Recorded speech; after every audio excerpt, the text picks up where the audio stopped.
이 주제와 관련해서는 2000년대 초반부터 본격적으로 사회적 문제로 제기되었습니다. 제기된 지 20년이 다 돼가는데요. 별다른 진전이 없다라고 하는 것은 이 자리에 계신 분들 모두 다 인지하고 있을 겁니다. 손해배상 쟁의권 행사로 인해서 발생하고 있는 여러 가지 손해배상 가압류 문제가 다양한 방식으로 입법 논의가 진행이 되고 있습니다. 그런데 한 발도 앞으로 진척이 되지 않고 있습니다. 문제의 심각성에 비추어서 입법적 논의나 개선이 좀 더딘 거 아니냐 이런 얘기도 계속적으로 나오고 있는 상황이고요. 이렇게 노동상권의 확립은 헌법으로 보장된 이 권리만큼 아무리 강조해도 부족함이 없다고 생각합니다. 이 권한을 누구도 침해할 수 있는 그러한 자격은 부여되어 있다고 생각하지 않습니다. 하지만 노조원을 상대로 한 기업의 손배 가압류 이 현주소는 어떻게 보면은 노동쟁의권을 박탈하는 거지 않나 생각되고 있기 때문에 이 손배가압류 행태를 이대로 내버려 둔다면은 결과적으로 노동조합이 단체 행동권을 제약함으로써 헌법이 보장한 노동상권 자체가 위협을 받을 수밖에 없다고 생각합니다. 노동권은 노동자에게 생명권과 다름없기 때문에 쟁의행위는 이 생명권을 지키기 위한 최후의 몸부림입니다. 그렇기 때문에 저희 한노위에서 담당하고 있는 환경 이슈하고 노동 이슈가 유난히 우리나라에서 정말 선진국 수준 평균도 못 미치는 정도의 굉장히 열악한 수준이고, 그 중에서는 대표적인 게 기업과 공권력이 노동자들을 대상으로서 손배 가압류를 한다는 자체, 그런 발상이 정말 심각한 현재의 우리나라 노동 기본권에 대한 우리 한국 사회 현재의 인식 수준이 아닌가 이런 생각이 들었고요. 그러다 보니까 국제노동기구에서도 그렇고 유엔도 그렇고 노동자 파업 자체를 무력화하는 이런 수단으로 악용되는 손배 가압류 문제 해결을 권고를 한 거고, 그리고 업무방해죄와 손배 가압류를 노동자에 대한 보복 조치라고까지 얘기를 한 거기 때문에 저는 이 문제는 좀 국회에서 꼭 풀어야 된다.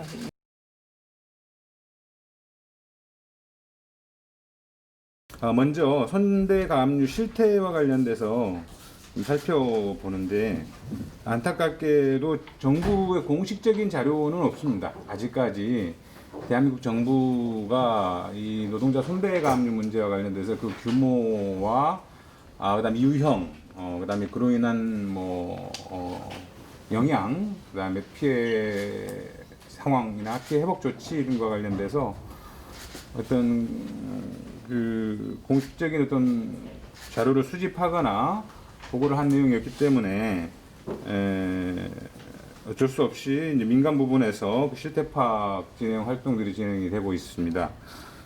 보시면은 24개 사업장에 64건, 그리고 총 청구 금액이 1,867억 정도가 되거든요.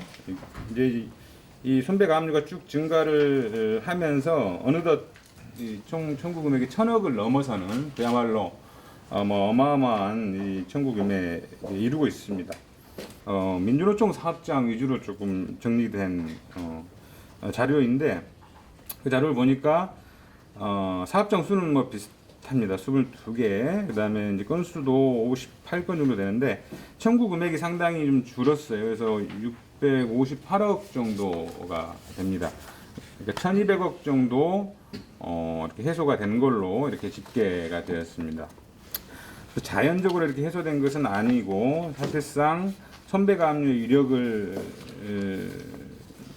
상당 부분 이렇게 떨친 다음에 결국 여러 가지 사유로 이렇게 해소되는 그런 실태를 볼 수가 있었습니다.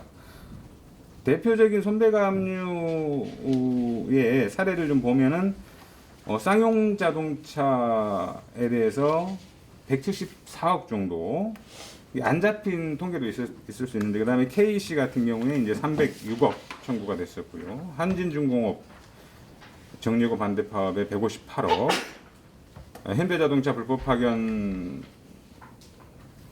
쟁행에 관련돼서 325억, 그 다음에 철도공사 KTX 자회사 설립 반대에 관련된 쟁행위로 646억, MBC 파업 관련돼서 195억 등등 좀 이렇게 있는데, 이 손해배상 규모는 엄청나거든요.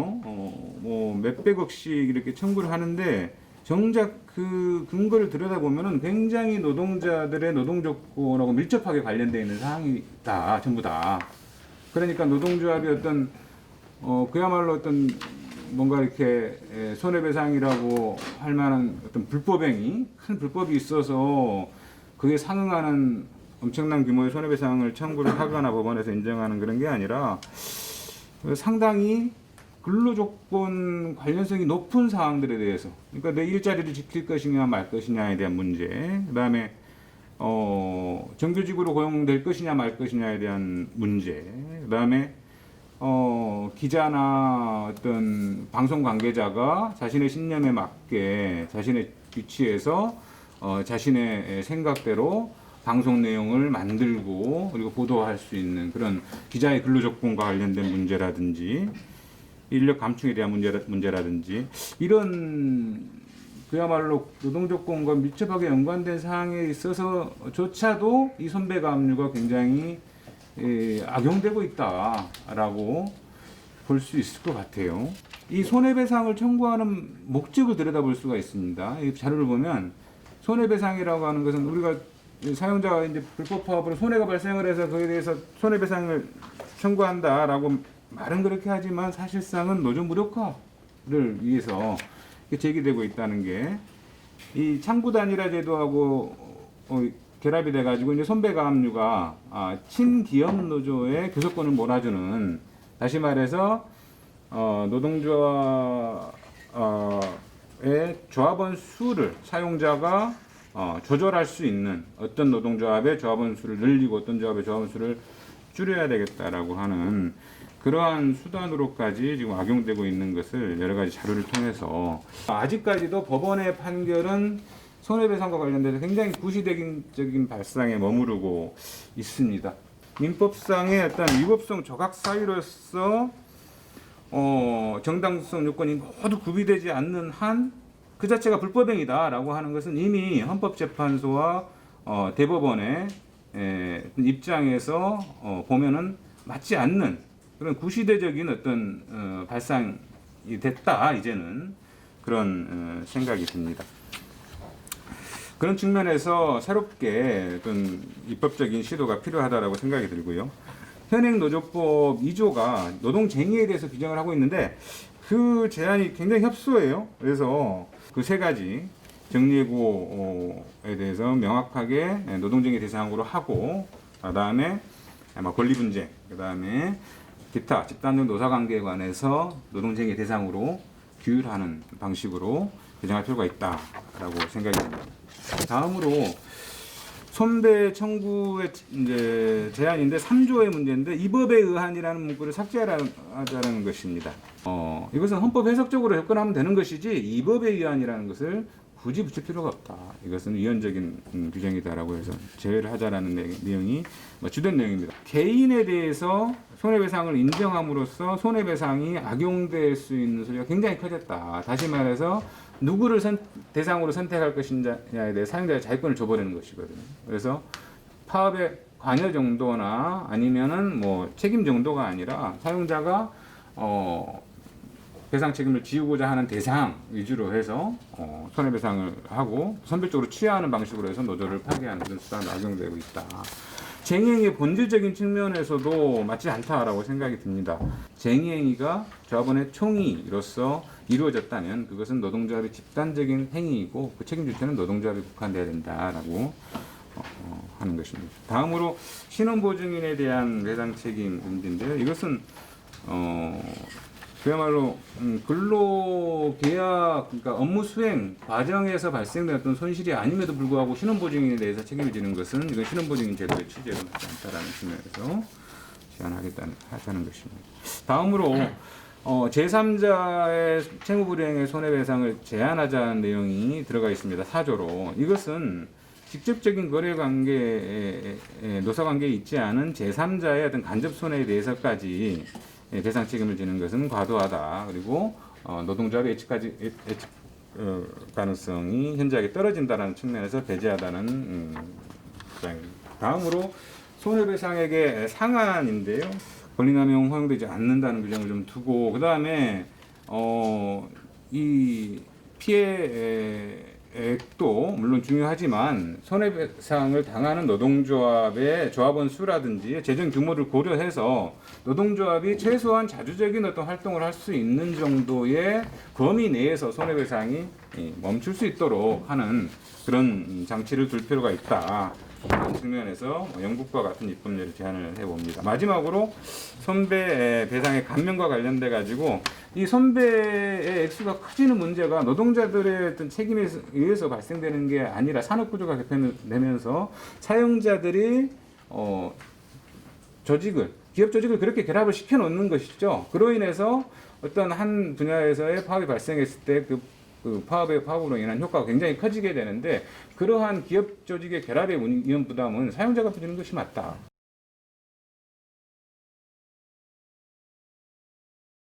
손해배상의 범위를 산정할 때는 파업이 없었던 경우가 아니라 그 파업이 적법했을 경우를 비교해서 손해배상액을 산정해야 된다라는 것이고요. 두 번째는 손해배상의 책임 주체는 개인 책임의 원칙이 적용돼야 된다. 파업은 쉽게 말하면 근로의 제공을 하지 않는 것입니다. 근로의 거부를 통해서 근로자들이 어떤 의사를 집단적으로 표출하는 행위, 그것이 파업이고, 그리고 파업으로 인해서 업무가 이렇게 저해된다, 뭐 이런 것은 그 파업의 결과를 발생하는 것이지 파업 그 자체의 본질은 아니라는 겁니다.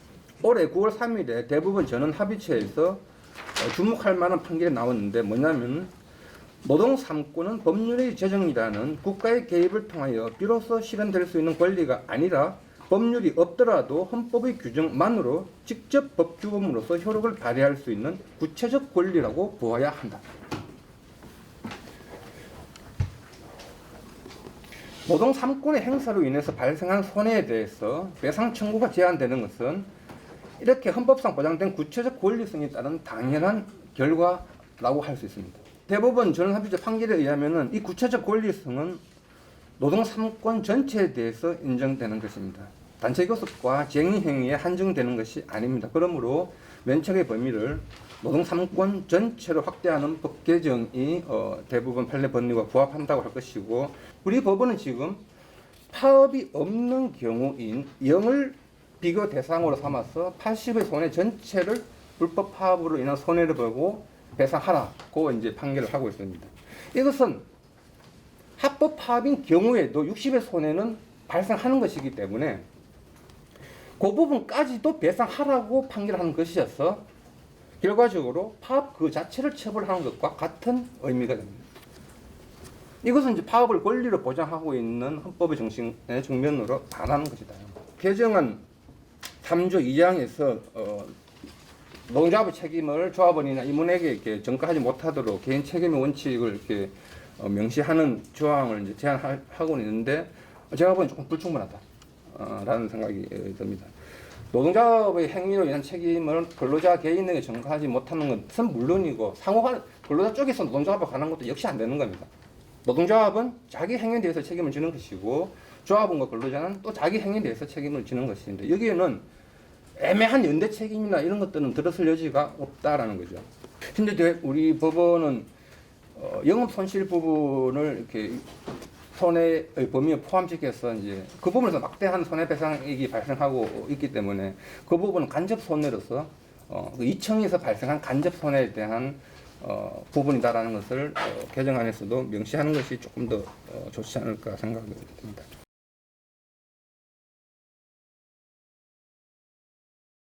개정안에 대한 경영계의 공식적인 입장은 불법적인 쟁의행위나 조합활동으로 인한 손해배상 청구를 제한해서는 안 된다라는 것입니다. 이후 노사관계에서 각종 갈등과 분쟁이 발생하면 노사 당사자들은 자기들의 자주적인 교섭이나 타협을 통해서 문제를 해결하려고 하기보다는 법원에 소송을 제기하거나 고소고발을 하는 방법을 통해서 국가 공권력에 기해서 강제로 해소하려는 경향이 고착화됐습니다. 이 개정안은 노사 각자의 결정에 맡겨야 할 부분에 대해서 과도하게 개입하려는 입법 시도가 아닌가 생각합니다. 저희 협회의 공식 입장은 다른 부분이 있지만 저는 감히 노사가 자율적인 교섭과 타협의 경험과 역량을 더욱 키워나가야 노사관계를 더욱 멋지게 만들 수 있다고 믿고 있습니다. 그리고 법률과 공권력의 지나친 개입, 세세한 개입은 노사 모두의 의지로 최소화시키는 것이 바람직하다고 생각을 합니다. 노사가 자율적으로 교섭을 할 수 있고 그런 역량들을 키울 수 있는 지금 조건인가? 그건 굉장히 이상적입니다. 지금 현장은 전혀 그렇지 않거든요. 노사가 마주하는 그런 현장이라고 하는 것은 굉장히 폭력적이고 너무 기울어진 운동장입니다. 아까는 법원의 판례가 굉장히 신중하게 뭐 이렇게 하고 있고 또 내지는 노조의 그런 활동들 많이 보장하는 것처럼 되어 있지만 사실 우리나라의 그런 노조에 대한 그런 법원이나 공권력의 개입은 사실 그 노사의 자율성을 또 침해하고 아예 그것을 부정하는 방향으로 좀 되어 왔고 심지어 그런 부분들을 아주 악용한 게 경영계의 여태까지 상황이었거든요. 그 인권과 관련해서는 좀 국제사회, IL을 비롯해서 유엔의 그 사회권위원회나 이런 데뿐만 아니라 계속 얘기하는 게 뭐냐면 파업을 했다고 해서 형사소송하고 형사처벌하는 걸 금지하라는 겁니다. 거기다가 민사소송을 해갖고 또 압박하는 거 이거는 그냥 보복적인 조치다라고 이제 보는 거거든요. 이런 부분들을 막으라라고 하는 거고 사실 한국 정부가 유엔에서 그런 부분들을 지적하면서 이런 노동권 침해에 대해서 지적하면서 이거를 보고하라고 했는지 벌써 기한이 지났는데 대충 뭉개고 있거든요. 이 21대 국회에서 지금 올해가 20대 국회가 아니라 올해 이게 되지 않고 ILO 핵심 협약이나 여러 가지 이런 그 국제 노동 기준이나 이런 것에 어긋나는 이런 것들을 수정하지 않으면 EU에 의해서 이 노동권 침해 국가로 지목될 가능성이 있습니다. 그럼 이것이 또 뒤에 한미, 한캐나다 FTA에도 또 영향을 미치게 되고요. 그래서 국제사회에서 노동권 침해 국가로 지목이 되면서 이후에 이제 무역 과정이나 이런 데서도 상당히 기업들의 그런 데 부과되는 무역 제재라든지 벌가금이라든지 이런 것들이 또 높아질 수가 있거든요. 지금 미국 바이든 그 당선자 같은 경우도 이런 부분도 굉장히 강조하고 있습니다. 그래서 노동권을 침해하면서 이렇게 이제 앞으로 뭐 기업이 생산을 하고 또 무역을 할 수 있는 이런 조건들 달라지고 있습니다. 만약에 이때 지금 손보지 않는다고 한다면 이런 부분에 기업들한테 굉장히 경영계한테 굉장히 치명적인 어떤 영향을 줄 수 있는 부분이다. 그리고 이거는 한국적인 특수성, 예외성 이것이 아니라 완전 국제노동 기준이라는 게 있거든요. 인권 기준이라고 있는 거거든요. 그러니까 노동자가 죽지 않으면 노동자가 죽은 이후에 그러니까 자살로 생을 마감하거나 유서를 남기거나 죽은 이후에만 손배감리가 문제다라고 항상 공론화되었었지 손배감리에 처한 노동자가 어떤 삶을 살고 있는지 그리고 일터에서 동료들과 어떤 관계를 맺고 있는지 그리고 가족들의 관계는 또 어떠한지 그런 일상생활에 대해서 잘 주목받지 못했었습니다. 그러니까 우선은 첫 번째로 보시면 55페이지 첫 번째부터 보시면 손배감리 금액 자체가 갖고 있는 심리적 압박감과 부담감이 있을 수 있습니다. 그러니까 대다수의 실태조사를 참여했던 대다수의 노동자 분들이 말씀하셨던 게 자신은 평소에 듣도 보도 못했던 금액이다. 10억 원 이상의 혹은 100억 원 이상의 청구 금액을 제기를 받으면서 이거 자체를 어떤 식으로 해결해야 될지 모르겠다. 막막하고 불안하다. 라는 토로를 많이 하셨었고 실제로 노동자분들 일부들은 법원에서 통지서가 오면 그 통지서를 이제 가족들 몰래 받기 위해서 우체통을 늘 퇴근하는 길에 늘 벌벌 떨면서 1시간, 2시간씩 기다리고 있기도 했다라고 말씀을 해주시기도 하셨습니다. 두 번째로는 직장 내 부당노동 행위로 인한 부정적 경험입니다. 노동조합의 쟁의권을 포기하라는 압박을 받았다거나 아니면 손배가 합류로 인해서 노동조합 사무실 출입 자체가 제지됐다거나 아니면 관리자나 회사 측이 노골적으로 사직을 권유를 했다거나 그 손배가 합류를 취하해주겠다.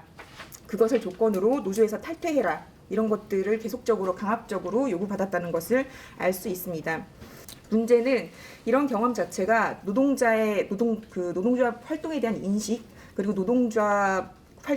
노동조합이라든가 회사를 내가 다녀야 되는지 말아야 되는지 이런 퇴사를 계속 고민하게 되는 그런 상황으로 몰아가게 된다는 것이고요. 그러니까 직장 생활을 하면서 누구나 느끼시겠지만 일터에서 얼마나 동료 관계를 잘 안정적으로 지지를 받으면서 진행하느냐는 굉장히 노동자 건강에 큰 영향을 미치는 중요한 요소입니다. 그런데 실제로 그 노동조합 활동을 한다는 이유로 손배가압류를 제기받고 그리고 손배가압류를 제기받았다는 이유로 계속해서 동료들이 나에게서 등을 돌리고 혹은 노동조합을 탈퇴하고 혹은 회사를 떠나는 동료를 보면서 계속해서 노동자들은 속으로 심리적으로 고립감을 느끼면서 내가 갖고 있는 네트워크라든가 인적인 자원 자체에서 계속 단절되는 그런 경험을 하고 있음을 알 수 있었습니다. 그래서 거의 이제 85% 넘는 사람들이 실제로 손배가압류가 진행되는 동안 나의 옆에 있던 동료이자 조합원이자 같이 활동했던 직장 생활을 같이 해왔던 동료들을 잃어가는 경험을 했다는 것이죠. 네 번째는 경제적 부담입니다. 자신은 임신을 할 수가 없다. 왜냐하면 내가 굉장히 최근에 결혼을 했고 신혼이긴 하지만 계속해서 임금이 가압류되고 있고 내가 어떤 식으로 이 손배가압류가 들어올지 모르기 때문에 나는 여성 노동자였는데 임신을 할 수가 없고 아이를 낳는다는 것에 대해서 남편과 도저히 얘기를 못하고 있는 상황이다라는 것들을 토로해 주신 사례가 있었습니다. 그 참여자분들이 이제 말씀을 하셨던 그 되게 중요한 포인트 중에 하나는 아이들한테 용돈을 줄 수가 없고 아이가 원하는 학원을 보내줄 수가 없고 그리고 내가 그 생활을 유지할 만한 임금을 가져다 주지 못하니까 가족들에게 신뢰를 계속 잃어가고 내가 있는 가장으로서의 자리, 생계 부양자로서의 자리, 책임감 이런 것들을 계속해서 깎아먹고 있고 나의 자존감 자체가 무너지고 있다. 그래서 가족들을 볼 낯이 없고 가족들과 싸움이 계속 지속이 되고 심지어는 배우자와 불화를 하거나 이혼을 하는 사례들도 굉장히 많이 늘어나고 있는 것입니다.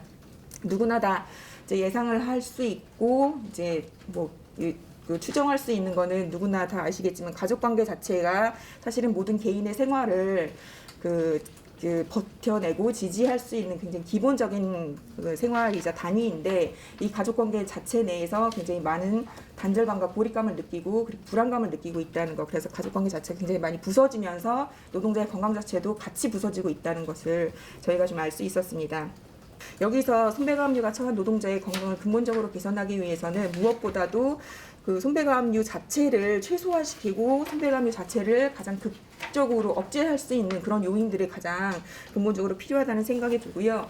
손배가압류 노동자들에 대한 좀 전수조사, 제대로 된 실태조사, 체계적인 실태조사가 좀 필요하지 않은가 제안을 드리고 싶고요. 두 번째로는 그 노동자 건강에서 아까도 말씀드렸지만 계속해서 중요한 것은 그 직장 내에서 안정적으로 일을 하고 노동을 할 수 있는 조건을 만들어주는 것이 가장 노동자 건강을 보장할 수 있는 최선의 조건이라고 생각을 합니다. 우리나라에서 손해배상 청구권 그리고 가압류에 대해서 얼마나 어떤 논의가 있었는지 보니까 2013년에 있었던 동일한 제목의 토론회가 있었습니다.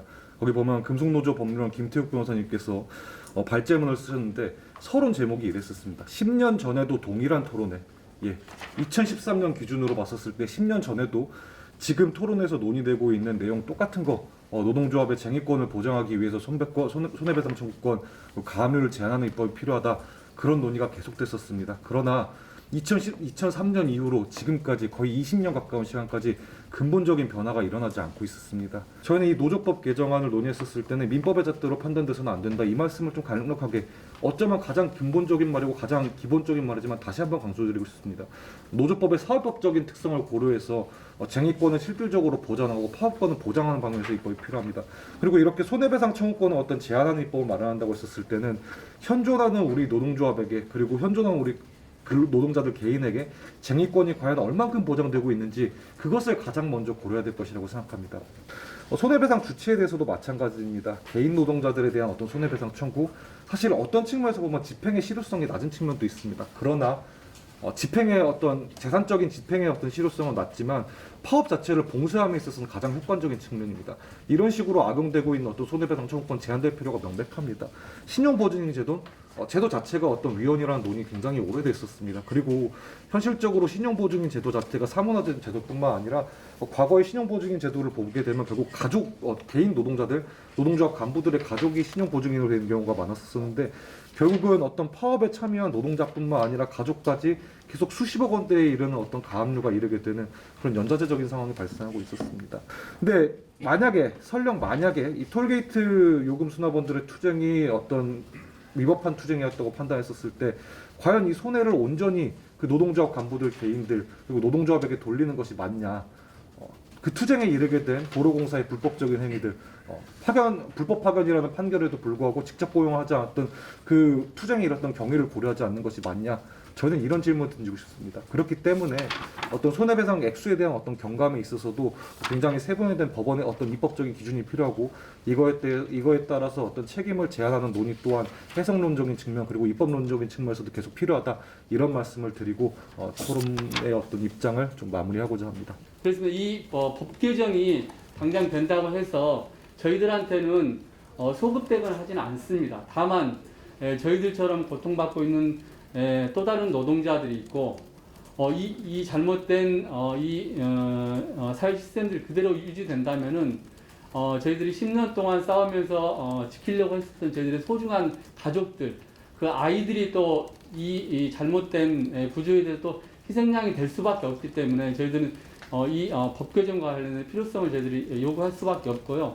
저희는 이런 어쨌든 잘못된 이 과정들에 대해서 과연 고용노동부나 경총에서 정말 어떻게 생각하고 계시는지, 그러니까 이런 것들에 대해서 의견이 있으면 또 의견도 좀 주셨으면 좋겠고요. 어쨌든 그런 거에 대해서 좀 저희들이 너무나 10년 동안 그러니까 저희 편이 당하다 보니까 너무 답답하고 여전히 저희들한테는 분노스럽습니다. 왜? 현장에 10년 만에 복직해서 들어갔는데 월급이 차압을 당했습니다. 그래서 차마 집에 가서 이야기를 못 하겠더라고요.